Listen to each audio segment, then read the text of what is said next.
नमस्कार प्रिय विद्यार्थियों, सीजी क्लासेस भारत पर आपका बहुत बहुत स्वागत है, अभिनंदन करता हूं। तो हिस्ट्री का फटाफट रिवीजन करने जा रहे हैं, बहुत ही धमाकेदार क्लास रहने वाली है। ठीक है, तो हिस्ट्री का जबरदस्त रिवीजन करेंगे, फटाफट से देखेंगे, बिल्कुल ठीक है, जबरदस्त तरीके से हिस्ट्री का रिवीजन करेंगे। तो फटाफट पहला क्वेश्चन आपके सामने है, भारत की प्रथम व अंतिम मुस्लिम महिला शासिका कौन थी? शासिका कौन थी ये आपको बताना है। कौन थी? शाबाश, बताएं फटाफट, बताएं फटाफट। भारत की प्रथम व अंतिम महिला मुस्लिम शासिका। ठीक है, फटाफट आंसर करें भाई, फटाफट आंसर करें। सिर्फ 10 मिनट की क्लास रहेगी, 10 मिनट की क्लास में बहुत से क्वेश्चन कर लेंगे हम, बहुत से क्वेश्चन करने की कोशिश करेंगे। ठीक है, सिर्फ 10 मिनट की क्लास में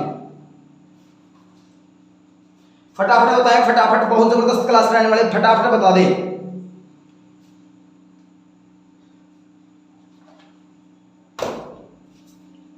ठीक है, तो कौन थी? वो थी आपकी रजिया सुल्तान। रजिया सुल्तान। अगर पूछ लिया जाए रजिया सुल्तान किसकी बेटी थी, किसकी पुत्री थी, तो इल्तुतमिश की थी। इल्तुतमिश की थी। ठीक है, इल्तुतमिश की थी। इल्तुतमिश गद्दी पर बैठते हैं 1211 से 1236 ईस्वी तक, और जो रजिया सुल्तान थी 1236 से लेकर के 1240 ईस्वी तक गद्दी पर रही थी।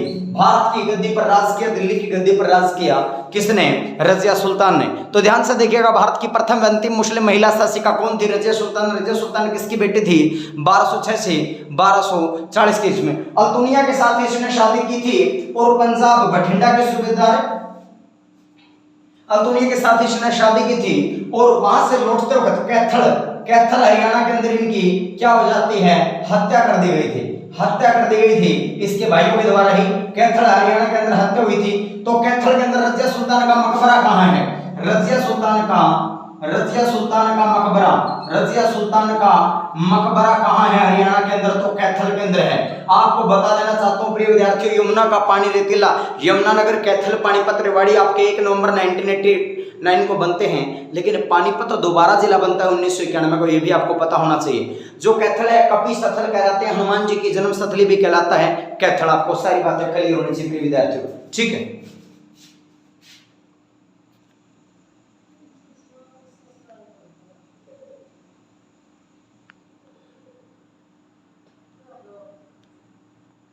फटाफट एक बार वीडियो को शेयर कर दे भाई। वीडियो आवाज कैसी आ रही है फटाफट बता दीजिए। सिर्फ 10-12 मिनट की क्लास रहेगी, 10-12 मिनट में बहुत कुछ करवाने की कोशिश करूंगा मैं। ठीक है, तो दिल्ली सल्तनत की बात हो रही है। दिल्ली सल्तनत के संस्थापक कौन थे? सारी बातें आपको पता होना चाहिए। दिल्ली सल्तनत के संस्थापक कौन थे, ये बात मेरे को फटाक से बता दीजिए। ठीक है, दिल्ली सल्तनत के संस्थापक कौन थे बता दीजिए। आपको बता देता हूं। अगला क्वेश्चन है, तराइन का प्रथम युद्ध कब हुआ? तराइन का प्रथम युद्ध कब लड़ा गया? कब लड़ा गया? फटाफट बता दीजिए। तो कब लड़ा गया? 1191 ईस्वी के अंदर लड़ा गया। किसके? मोहम्मद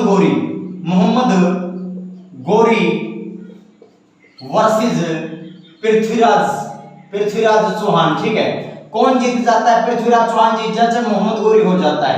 1192 ईस्वी के अंदर दूसरा युद्ध होता है, मोहम्मद गोरी वर्सेस पृथ्वी। ठीक है, पृथ्वीराज। इसमें जो गोरी है वो जीत जाता है और पृथ्वीराज चौहान हार जाता है। तो तराइन कहां पर पड़ता है? वर्तमान में इसका नाम तरावड़ी है। वर्तमान में इसका नाम क्या है? तरावड़ी है। ये कहां है? करनाल के अंदर है। करनाल के अंदर। ठीक है, करनाल कब बनता है बताओ? 1 नवंबर 1966 को बनता है। 1966 को कर्ण के नाम पर इसका नाम पड़ा था। इसका एरिया कितना है? 25-20 किलोमीटर स्क्वायर इसका एरिया है। हरियाणा का धान का कटोरा, धान की टोकरी भी कहा जाता है। करनाल कुरुक्षेत्र कैथल की संयुक्त भूमि को क्या कहा जाता है? धान का कटोरा भी कहा जाता है। ठीक है, सारी बातें के लिए तराइन का प्रथम युद्ध कब लड़ा गया? 1191 ईस्वी में मोहम्मद गोरी वर्सेस पृथ्वीराज चौहान। हार जाता है पृथ्वीराज चौहान पहला जीतता है, दूसरा हारता है 1192 ईस्वी में। ठीक है, तो आपको बता भी देना चाहता हूं कि इसके बाद इनका दरबारी कवि था चंद्रवरदाई। पूछ लिया जाता है, इतिहास में क्वेश्चन आता है, चंद्रवरदाई किसके दरबारी कवि थे? तो चंद्रवरदाई या चंद्रवरदाई किसके दरबारी कवि थे? पृथ्वीराज चौहान के दरबारी कवि थे। इनकी पुस्तक है प्रसिद्ध पृथ्वीराज रासो। इसके अंदर पृथ्वीराज की इसमें प्रशंसा की गई है, इनकी वीरता का बखान किया गया है। ऐसा माना जाता था कि ये गजनी अफगानिस्तान के अंदर ले गया था मोहम्मद गौरी, किसको, पृथ्वीराज चौहान को बंदी बना करके। तो उसके ये प्रशंसा किया करता था चंद्रवरदाई। एक दिन कहा, इसकी आंखें फोड़ दी थी पृथ्वीराज चौहान की मोहम्मद गौरी ने। एक दिन चंद्रवरदाई इसकी बड़ाई कर रहा था कि ये ऐसे कर देगा, पृथ्वीराज चौहान इतना मान है, ये है। मोहम्मद गौरी से नहीं रहा गया, उसने कहा इसको छोड़ दो, क्या कर देगा देखते हैं। वो कहता बहुत बड़ा धनुर्धारी है, ये कर देगा। बहुत ऊपर जाकर बैठ जाता है चंद्रवरदाई और नीचे से वो कहता है, चंद्रवरदाई किससे गाता है, अपने राजा के कहता है, शब्द भेदी बाण छोड़ता है। तो इस प्रकार उसने कहा था, ऊपर जाके बैठ गया, बीच में 7 तोवे लगवा दी उसने, ताकि बाण तेरे तक नहीं पहुंचे, अगर ये मारे बिगा सही निशाना तो तेरे तक नहीं पहुंचे।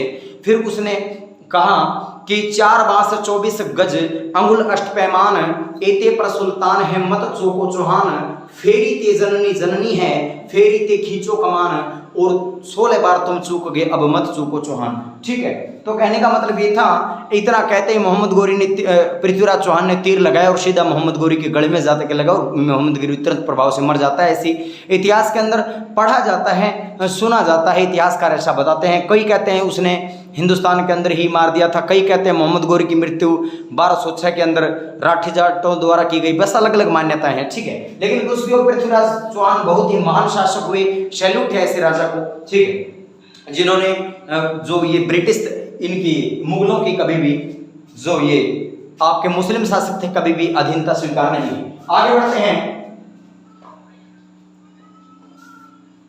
अगला क्वेश्चन आपके सामने ये भी फटाक से उत्तर दीजिएगा।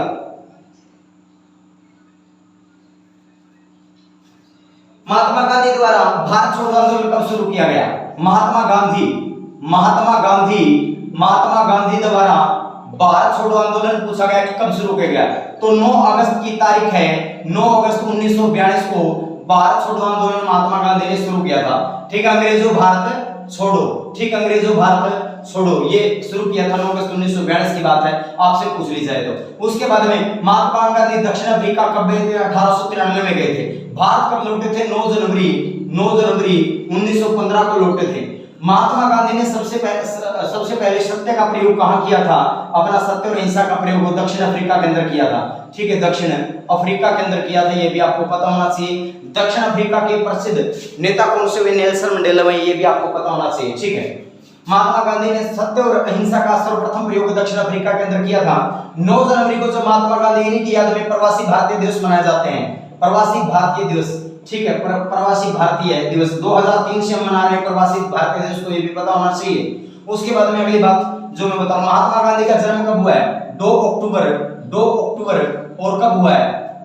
फटाफट दीजिए, 1869 को जन्म हुआ है। ठीक है, और मृत्यु कब हुई है? 30 जनवरी 1948 को बिड़ला हाउस दिल्ली के अंदर इनकी मृत्यु हो गई थी। ठीक है, और इन्हीं के जन्मदिन पर एक जयंती और भी आती है, वो है लाल बहादुर शास्त्री। 2 अक्टूबर 1904 को जन्मे हैं और 10 जनवरी 1966 को ताशकंद के अंदर इनकी डेथ हो जाती है। ठीक है, ताशकंद अफगानिस्तान के अंदर डेथ हो जाती है। सारी बातें देख लीजिए फटाफट।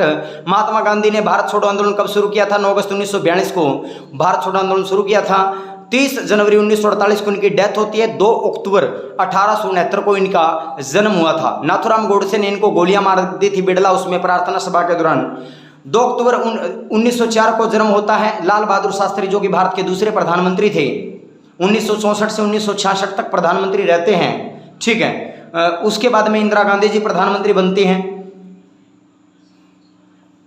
10 जनवरी 1966 तक। ताशकंद में इनकी मृत्यु हो गई थी संदिग्ध परिस्थिति में।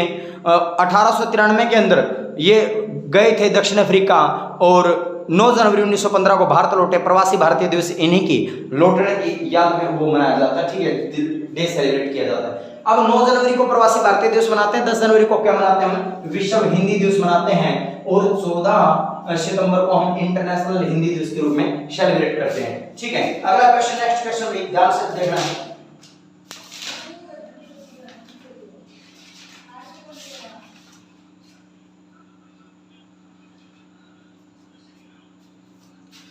ये पूछा गया हिस्ट्री जो शब्द है, हिस्ट्री शब्द है, इसके जो लेखक आपके हेरोडोट्स, इन्होंने पुस्तक कौन सी लिखी थी?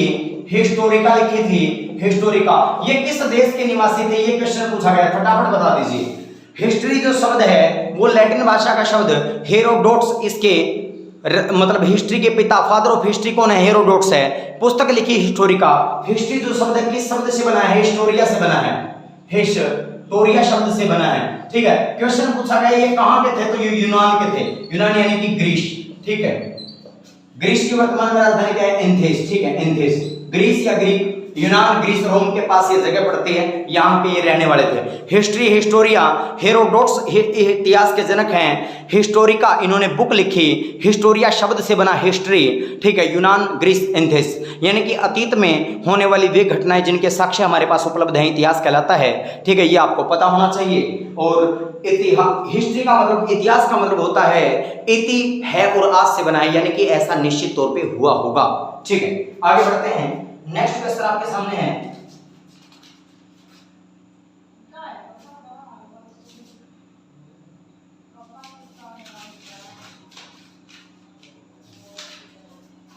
फटाफट आंसर कीजिएगा भाई।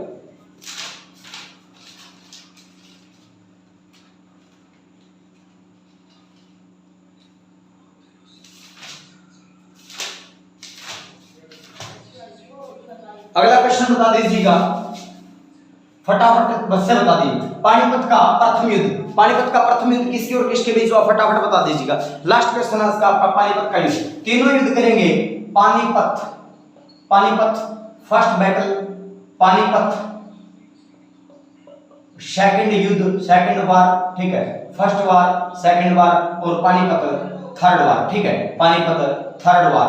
तीनों युद्ध करेंगे। पानीपत की 3 लड़ाई हुई है। पानीपत से बता देता हूं, पाणिनि ऋषि के नाम पर 1268 वर्ग किलोमीटर का क्षेत्रफल है। एक नंबर 1989 को बना था, दोबारा बना है 1991 को, ठीक है। तो ये आपका पानीपत का जो पहला युद्ध है, बाबर वर्सेस इब्राहिम लोदी। इब्राहिम लोदी कौन जीतता है आपका, बाबर। इब्राहिम लोदी हार जाता है और भारत के अंदर मुगल काल की स्थापना हो जाती है, मुगल काल, ठीक है। मुगल काल की स्थापना, मुगल काल के संस्थापक कौन है, बाबर है, ठीक है। उसके बाद में बाबर के बाद में हुमायूं, अकबर, जहांगीर, शाहजहां, औरंगजेब, ये 6 प्रमुख शासक हुए। अंतिम शासक बहादुर शाह जफर था। टोटल 15 शासक हुए हैं। उसके बाद में पानीपत का दूसरा युद्ध, अकबर, अकबर वर्सेस रेवाड़ी का शासक था हेमचंद्र विक्रमादित्य, विक्रमादित्य। अकबर उस समय मात्र 14 वर्ष का था, क्योंकि 15 अक्टूबर 1542 को अकबर का जन्म हुआ था, तो इसलिए बैरम खान लड़ा था अकबर की ओर से। इसका सेनापति बैरम खान लड़ा था, ठीक है। तो यानी कि कहलाएगा तो अकबर ही ना, तो अकबर जीत गया था, हेमचंद्र हार गया था। पानीपत का तीसरा युद्ध, मराठों, अहमद शाह अब्दाली, अहमद शाह अब्दाली वर्सेस मराठों के बीच हुआ है, ठीक है, मराठों के बीच हुआ है। इसमें मराठे हार जाते हैं और अहमद शाह अब्दाली युद्ध को जीत जाता है। पानीपत के 3 युद्ध थे।